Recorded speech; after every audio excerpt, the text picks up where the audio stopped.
Derrière l'acharnement médiatique français contre l'Algérie se cache une vérité que les plateaux télévisés passent sous silence. C'est la guerre du bras de fer entre l'État algérien et l'empire du milliardaire Vincent Bolloré.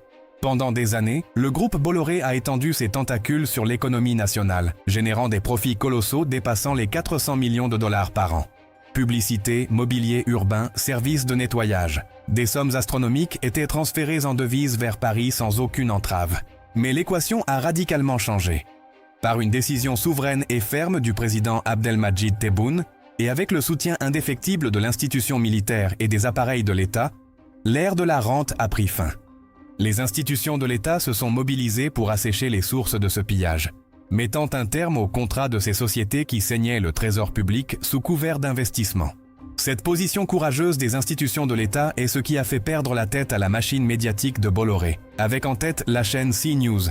Les attaques que vous voyez aujourd'hui ne sont pas une défense de valeur, mais le cri de douleur d'un empire déchu après que l'Algérie a repris le contrôle total de son destin économique. Conclusion. Quand les intérêts des puissants se brisent contre le rocher de la souveraineté nationale, le masque des médias tombe, et l'Algérie reste debout par ses institutions et sa liberté de décision.